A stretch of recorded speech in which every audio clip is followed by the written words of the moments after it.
Właśnie dlatego to nasze spojrzenie na Związek Radziecki tak się różni. Czy uważasz, że wciąż młode kobiety trzymają czystość aż do ślubu? Tutaj ludy koczownicze, porwania kobiet, wszystko pięknie. Tylko że tutaj to dalej jest spotykane.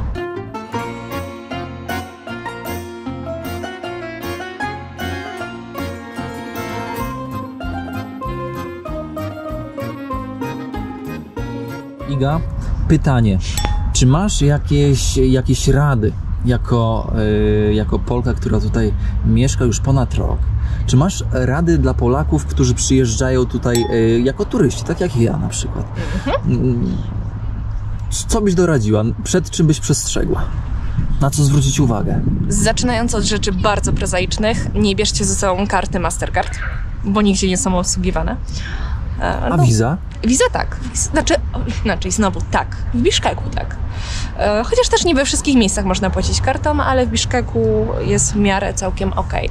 Więc a Mastercard prawie nigdzie. Więc ta gotówka zawsze warto ją przy sobie mieć. To jest takie rzeczy prozaiczne. A teraz dopytam o gotówkę. Te kursy wymiany walut są tak korzystne w kantorach, że to wręcz jest po prostu jakieś dziwne. Bo brakuje dolarów. W Kirgistanie brakuje dolarów. Są zresztą jakieś odgórne ograniczenia, że obcokrajowcy tam w ogóle mniej dolarów mogą wypłacić.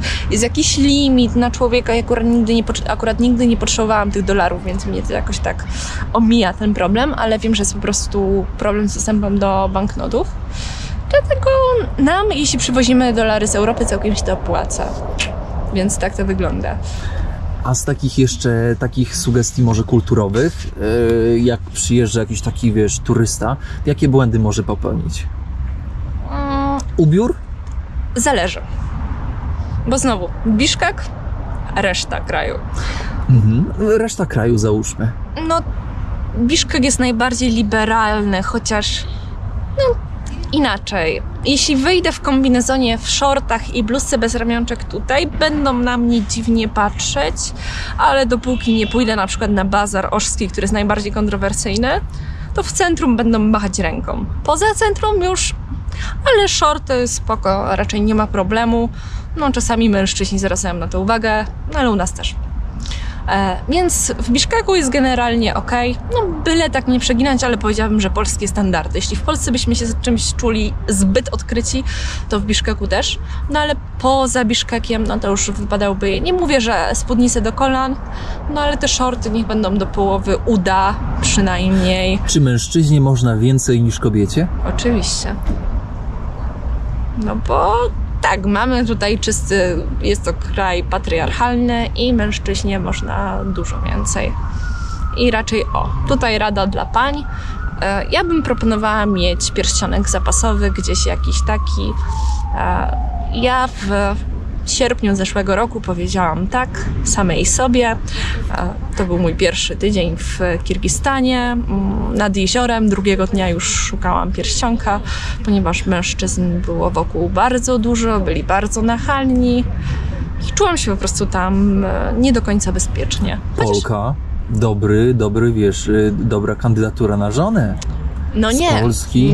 Nie. Polka nie jest dobrą kandydatką na żonę, ponieważ Polka, Rosjanka to samo, bo generalnie Europejka. A w tych bardziej takich jakby to... brakuje mi słowa po polsku. A powiedz po rosyjsku? Też nie pamiętam. Nie liberalnych, tylko... Takiej balansu? Kontrowersji? Nie. Konstant? Nie. Dobrze, w takich bardziej srogich społecznościach. Zamkniętych, nie chcę powiedzieć tradycja, tak? Gdzie tradycyjnych, tak. No może nie tyle... Konserwatywnych. Tak, to jest to słowo. 10 Super, konserwatywne. Dziękuję. Ale naprawdę polskimi, to głupio, bo mi zawsze się nabijałam z tych ludzi, którzy pojechali do Anglii i po 5 miesiącach, ja już nie pamiętać Polski. No i ja nie aż tak, ale brakuje mi czasami słów. No generalnie tak, tutaj w niektórych sferach jest takie podejście, że jeszcze ostatki Związku Radzieckiego, zgniły Zachód, tak, Zachód liberalny, tam nie wiadomo, co się dzieje na ulicach. W Kazachstanie, co prawda, to było. Usłyszałam właśnie, pan nie wiedział, skąd jestem, no, tylko słyszał, że nie stąd, bo w Europie to oni mają marsze w obronie pedofilii. Ja mówię, nie wiem co, nie widziałam nigdy czegoś takiego w Europie. To za krótko tam było. Dobra, okej. Więc no jest takie podejście, że Europa, no, że jest zbyt dużo osób homoseksualnych, tutaj nie ma takiej tolerancji. Powiedziałam, że jest to w ogóle bardzo tak problematyczne tutaj. Więc do tego kobiety Europejki są widziane jako panie bardzo lekkich obyczajów. Więc no to nie jest kandydatka na żonę. Żona musi być dziewicą, no nie oszukujmy się. Ale jak już tutaj jest, to spróbujemy podbić, a może coś nam było. Może coś się uda. A poczekaj, czyli w momencie, kiedy jest takie podejście do Europejek ze strony Kirgizów... Nie wszystkich, nie tak? wszystkich oczywiście, to czy pozwalają sobie na więcej? Tak. Niestety tak, miałam taką sytuację, gdzie naprawdę dużo rzeczy przepuszczam mimo uszu i sama czasami... Zamiast wyjść, to próbuję zawstydzić tą osobę, z którą rozmawiam. To już mi było bardzo nieswojo po tym wszystkim, co słyszałam, co on może ze mną zrobić. Ja mówię, dobra, gościu, nie możesz. Tak więc jest coś takiego, gdzie no, Kirgizce by tego nie powiedział. Bo gdyby ona powiedziała to swojej rodzinie, to zaraz by tutaj była cała męska część rodziny, która by po prostu go na widłach wyniosła. A przecież dla nas jest to normalne, bo w końcu no, my nie mamy granic i robimy co chcemy, jak chcemy i dlaczego by nie. Więc tak, jest takie podejście, ale...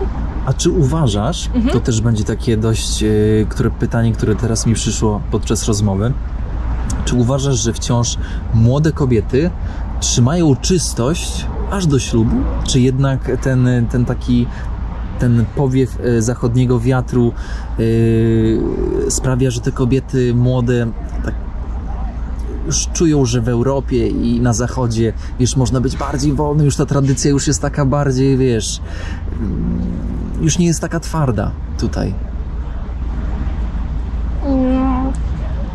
Moja ulubiona odpowiedź to zależy.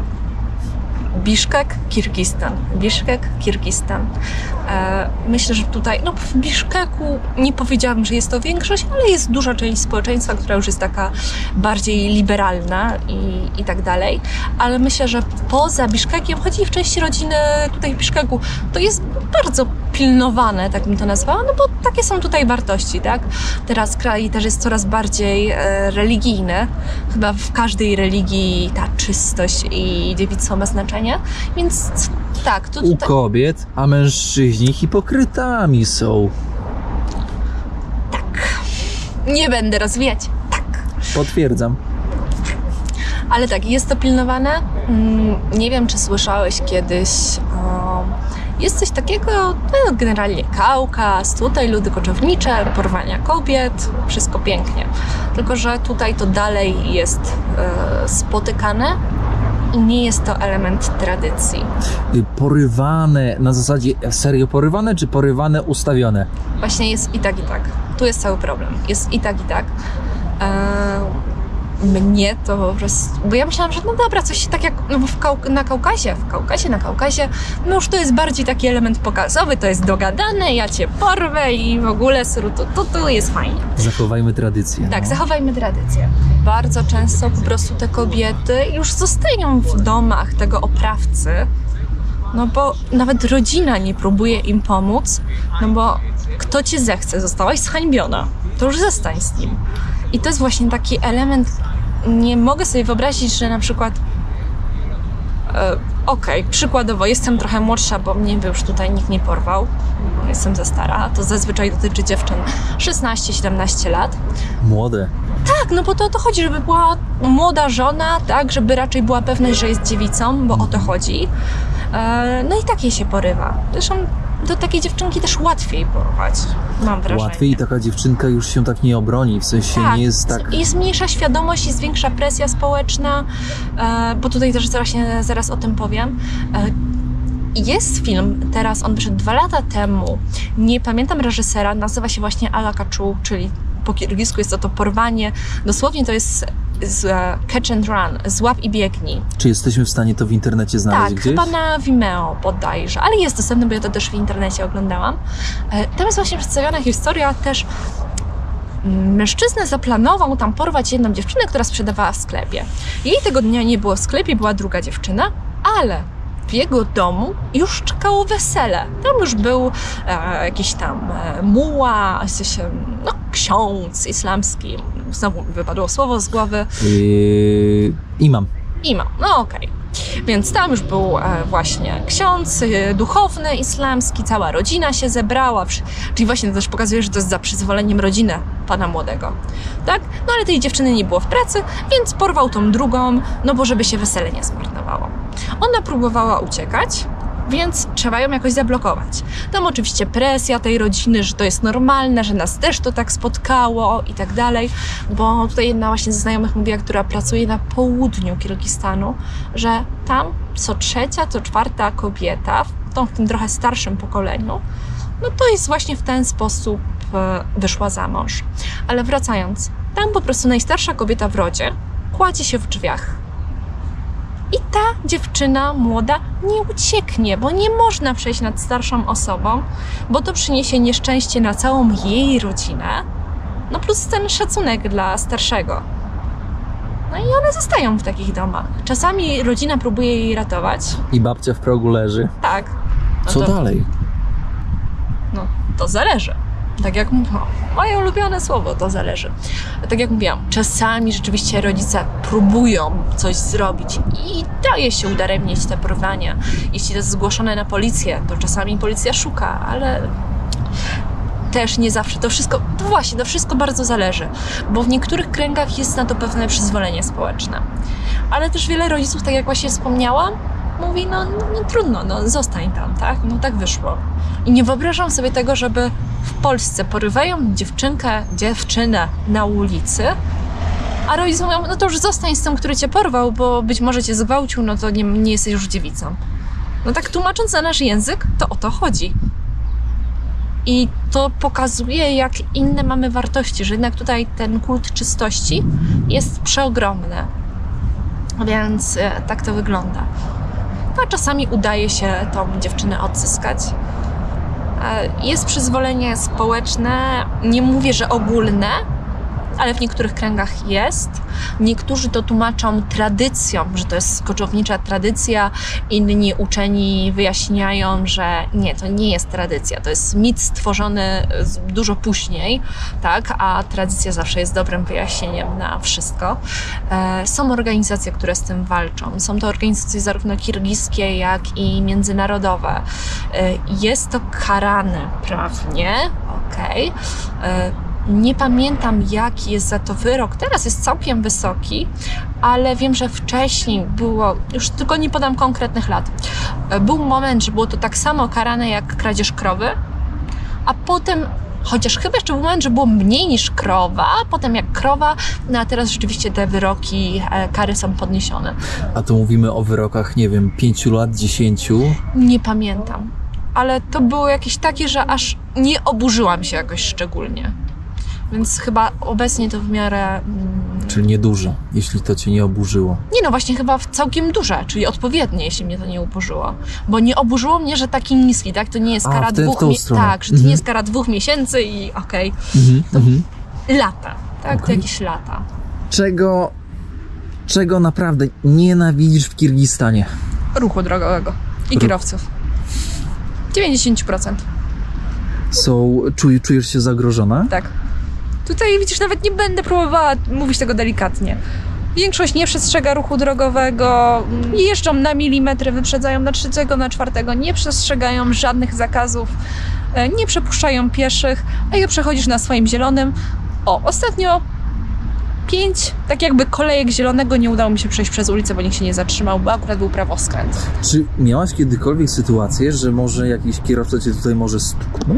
Nie, bo ja jestem turbo ostrożna, ale moi znajomi jak najbardziej. Pamiętam, że opowiadałaś, że mieszkając gdzieś tam na rogu, we wcześniejszym mieszkaniu, obserwowałaś sobie kolizje na skrzyżowaniu. Tak, były bardzo częste, bo tutaj, tak jak kojarzymy sposób jazdy, nie wiem, w Egipcie, trochę w Turcji, to jest dokładnie to samo. I tak są często stłuczki, które prowadzą do różnych spięć, w tym spięć fizycznych, ponieważ tutaj nie ma OC, takiego jak my znamy. Czyli jak ktoś we mnie wiedzie, zepsuje mi to auto, To albo od razu zapłaci, albo no niby mogę go do sądu ponoć podać, ale jeśli nie będzie miał pieniędzy, no to no co, no. Nie ma takiego systemu jak u nas OC, więc ludzie się wtedy bardzo denerwują i dochodzi do spięć. Do walk ulicznych. No nie jakichś bardzo brutalnych, ale widziałam tam sporo razy jakieś przepychanki i tak dalej, przyjeżdżała policja, no do Suczki też przyjedzie policja, ale no... Jest co oglądać z okna. Tak, miałam tam dobry widok na centrum. Dobrze.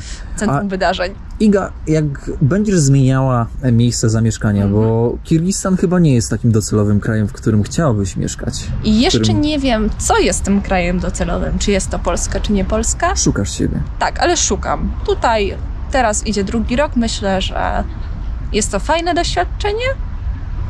Bardzo ważne, bo tak jak mówiłam na początku, nauczyłam się pokory i no właśnie takiej otwartości przede wszystkim. Ale myślę, że jeszcze trzeba szukać dalej. Może znajdę. A jak stąd się wyprowadzisz? Będzie coś, za czym będziesz tęskniła? Kot. Nie, ale kotka weźmiesz. Kota wezmę, to prawda. O. Kota wezmę. Kotów się nie zostawia. Nie zostawia. Kot to rodzina. Oczywiście. Głaskany codziennie? No oczywiście. Wiele razy dziennie. No co, raz dziennie głaskać kota? No właśnie. Tak się da? Bo widzowie lubią koty i lubią czarki, czyli pieski, w ogóle wiesz. My tutaj jesteśmy to ja też bardzo. lubię. My jesteśmy bardzo tutaj tacy, wiesz. Ale poza kotem, bo kot to jest taka integralna część twojej rodziny tutaj kirgiskiej. Oczywiście. Na pewno to jedzenie, o którym już wspomniałam, bo jest naprawdę nieziemskie. To też, o czym rozmawialiśmy, trochę ten slow life, ale ja bym go tak wypośrodkowała. Bo tutaj wszyscy dla mnie są za bardzo wychillowani, a my jesteśmy w Europie za bardzo zestresowani. No właśnie, Więc... jak jesteś lektorką języka polskiego tutaj, wspomniałaś, że ludzie czasami po prostu umawiają, wiesz, lekcje i nie przychodzą. Tak, no i tu już mówię o jakiś, jak czasami zgodzę się komuś pomóc, no to umawiamy się na lekcję, po czym ktoś mi nie daje znać i takie, no ale miałaś wolną godzinę. Ale z drugiej strony w Polsce to też jest problem. Znowu, ja się wkurzam tutaj, ale jak czytam na grupach lektorskich, to też tak się to zdarza, ale mam wrażenie, że tutaj dalej w większej skali. I właśnie jeśli chodzi o to wychillowanie, to jest... nie ma planowania. Tutaj wszyscy sobie żyją tak, jakoś to będzie, później się zaplanuje, no po co się tym stresować? To ma swoje plusy, bo są na pewno zdrowsi psychicznie, tak, bo my nie należymy do osób, tak, wiemy jak to wygląda, ale to też uniemożliwia zaplanowanie czegoś. Więc slow life, ale taki środkowy, po środku. Zabrałabym trochę tego wyluzowania, oddałabym Polakom i wyszłoby to, co mi odpowiada. No myślę, że te góry chyba też mimo wszystko, te widoki tutaj. Ta natura, nie? Ja bym w ogóle połączyła trochę rzeczy. Ja bym tutaj przywiozła polski las, albo stąd zabrała te piękne wodospady i kaniony. Homo Sovieticus. Podejdziemy tutaj przed Władka, bo Władek nas tam wzywa. Czy tutaj w Kirgistanie jest kult kult Lenina i często się widzi Homo Sovieticusa? Homo Sovieticusa. Homo Sovieticusa, czyli człowieka? Radzieckiego, sowieckiego. Okej, wytłumaczmy, o co chodzi, co to jest w ogóle ten Homo Sovieticus. To jest pojęcie, które... myślę, że nie będę wchodziła tutaj w Zinowiewa i filologiczne takie rzeczy. No może tak skróćmy najbardziej jak się da. Chodzi o to, że badacze właśnie Związku Radzieckiego stworzyli nowe pojęcie Homo Sovieticus, którym nazywają człowieka radzieckiego, bo jednak każde społeczeństwo, każdy ustrój buduje w człowieku pewne cechy. No i Związek Radziecki też wychowywał swoich obywateli. No i nazywamy to Homo Sovieticusem. To jest właśnie ten człowiek, który... to naprawdę to jest temat na wykład, ale... To jest człowiek, bo ja powiem ci tak, ja mam poczucie, jak rozmawiam tutaj z Kirgizami czy z Kazachami wcześniej, że oni jak opowiadają o Związku Radzieckim, to im łzy po prostu lecą. Czy to już jest ten człowiek? Że ten, co tęskni, tak? Za Związkiem Radzieckim? Myślę, że ta tęsknota za Związkiem Radzieckim na pewno jest jakąś częścią tego Homo Sovieticusa, tylko właśnie warto się zastanowić, czym jest ta tęsknota. Tak jak rozmawialiśmy tutaj poza kadrami, ja pisałam o Homo Sovieticusie licencjat, bo jestem rusycystką i tam właśnie trochę tak twierdziłam, miałam bardzo takie powierzchowne wynurzenia. Trochę jak nasi polscy badacze, nie wiem kto to powiedział, Tischner? Że Homo Sovieticus to zniewolony klient systemu, coś takiego. I okej, z jednej strony tak, ten Związek Radziecki wykształci w tych ludziach takie podejście, że to jest najlepszy ustrój, tak? U nas jest idealnie, tylko my o was zadbamy. I na pewno do tej pory są osoby, które to wierzą. I mi się wcześniej wydawało, że po prostu tempo w to wierzą, bo świetnie działa propaganda. Ale z drugiej strony, już będąc tutaj, zrozumiałam trochę dlaczego. Bo czemu my nie lubimy Związku Radzieckiego?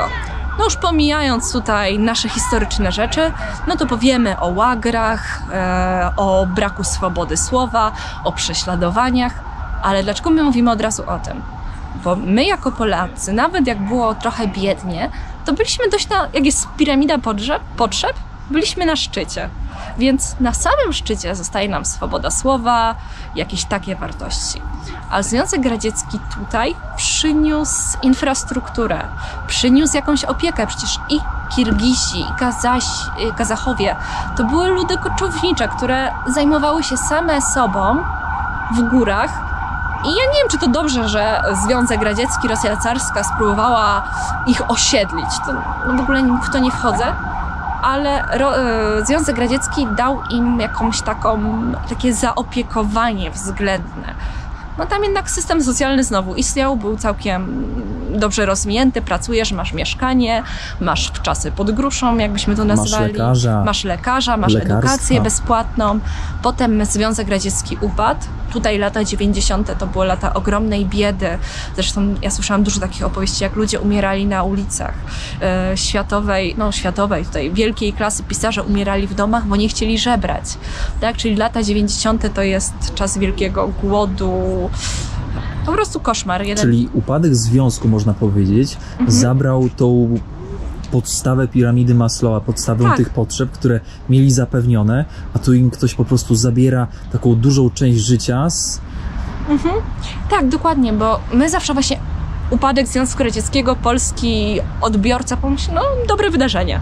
Tak, popatrzymy na Ukrainę, Republiki Bałtyckie, tak, Litwa, Łotwa, ale to były trochę inne republiki, tak? One chciały tej wolności, one były też w pewien sposób niezależne. A tutaj tym republikom, biedniejszym znacznie, ten Związek Radziecki pomagał.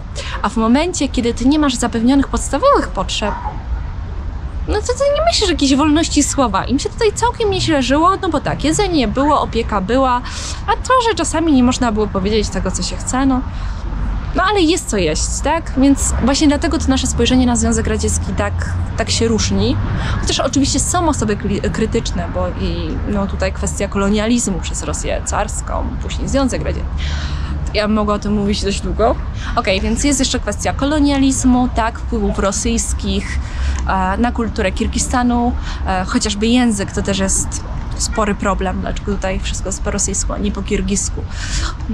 Więc to jest bardzo złożone, ale nie ma takiej jednoznacznej oceny jak u nas. Tak, dla nas Związek Radziecki B, a tutaj były plusy, były minusy. Później wielka bieda i część z tych krajów dalej się nie odbudowała. Tak? Kirgistan dalej się odbudowuje, próbuje rosnąć. No ale pytanie, jak mu to wychodzi, dlatego nie jest jeszcze tak, jak powinno być. Dlatego wiele osób tęskni po prostu do tych czasów minionych. Wtedy było życie, tak mówią na ulicach. Tak. Wtedy to my żyliśmy. A teraz? Kiedyś to były czasy. Teraz nie ma czasu. Ale faktycznie, jak teraz tak słucham Cię, Iga, to tak sobie myślę, że faktycznie Kazachstan, Kirgistan. Co oni produkują tutaj? No w sumie góry. Ser produkują. Sera jest bardzo mało. W sensie tak mówię, że nie produkują żadnych maszyn, nie produkują jakichś takich... Tak, ale tutaj weźmy pod uwagę, nie ma miejsca na to. 93% kraju są góry. Dokładnie. Więc dlatego to wsparcie z centrum też było ważne. A teraz Jest jak jest. Czyli co? Nie oceniajmy powierzchownie tego, że ktoś tęskni za Związkiem Radzieckim. Można tak powiedzieć? Tak. Nie oceniajmy powierzchownie. Znowu, wyjdźmy z naszej europejskiej, zachodniej bańki. Co jest ciężkie, ja chyba dalej się nie nauczyłam jeszcze, ale staram się, próbuję, bo to wszystko ma jakieś drugie dno, którego my nie rozumiemy. Zbliżając się wielkimi sandałami do końca naszego wywiadu. A nie, sandały. Sandał musi być. Czy masz jakąś taką myśl, którą chciałabyś wysłać w świat, Iga? Nauczmy się wszyscy pokory, nie oceniajmy cudzych poglądów i doświadczajmy, próbujmy, bo to nas rozwija. I może to być kraj, który nam się nie do końca podoba, nie do końca odpowiada, ale zawsze podróże są rozwijające, tylko nie podróża, wsiądę w samolot i tam polecę, zobaczę ładny budynek, tylko rozglądajmy się dookoła i patrzmy tak, żebyśmy widzieli. Iga, przybijam piąteczkę, ściskam dłoń bardzo mocno. Gdzie można Cię znaleźć w internecie? W internecie zapraszam na mojego Instagrama, obecnie o nazwie Iga w Kirgistanie, może później będzie Iga w Afryce, zobaczymy, na razie Iga w Kirgistanie. Jest też blog, na którym ci, którzy wybierają się do Kirgistanu, a turystycznie polecam, bo naprawdę warto to zobaczyć. Na blog też się nazywa Iga w Kirgistanie. Tak, .pl. Okej, jak wpiszą sobie w Google Iga w Kirgistanie, tak to powinno jest. wyskoczyć. Co tam piszesz na tym blogu? Tam są przede wszystkim wskazówki dla podróżujących, bo one też się często pojawiają. Czasami piszę też artykuły dla Polek na obczyźnie, tam czasami też wrzucam te artykuły. Trochę rozproszone jest to wszystko, ale jeśli będziecie na Instagramie, to jest takie główne serduszko tego wszystkiego, to tam właśnie, czy link do bloga. Tak, Iga tam też robi zdjęcia swojemu kotkowi, więc jak najbardziej, moi drodzy, wbijajcie. A to jest najpiękniejszy kotek świata, Tak jest. Największa przylepa. I co najważniejsze, u Igi na blogu też będzie kontakt, jak ktoś nie obsługuje Instagrama. Iga, piąteczka. Bardzo dziękuję za rozmowę pełną ciekawostek, dygresji, historii i prawdy o kraju, którą ciężko by było odnaleźć w telewizji, a nawet w internecie, bo internet jest taką kopalnią, z której trzeba wiedzieć, gdzie szukać, jak szukać, i dałaś nam taką pigułkę. Bardzo Ci dziękujemy. Kłaniamy się bardzo nisko do kolan. Ja tylko dodam, prawdy, to jest moja prawda, a wy przyjedźcie, sprawdźcie i sami ocencie, czy macie taki sam odbiór, czy może zupełnie inny. Do widzenia. Do zobaczenia. Dobra, moi drodzy, już tutaj proszę się jeszcze nie zbierać stara kierownicza śpiewka. Moi drodzy, pamiętajcie o śladzie węglowym, po pierwsze na kanale, po drugie o dobrym słowie Idze za poświęcony czas i wiedzę, którą tutaj zbierała przez ponad rok. To jest bardzo ważne. Wejdźcie do niej na kanał i napiszcie coś miłego, po prostu pozdrówcie od kierownika, dajcie znać, że tam jesteście. O, trzeba uważać. Tutaj szefu prawie tam nosa pobił. I co jeszcze? Poczta sandałowa do znajomych. Tymczasem pozdrawiam serdecznie. Raz jeszcze dziękuję, Iga. Dziękuję bardzo. I trzymajcie się, moi drodzy. Do usłyszenia. Iga, pogłaskaj od nas kota. Dobrze, obiecuję. A wy pogłaskajcie swoje koty i czarki. Do widzenia. Pozdrawiam.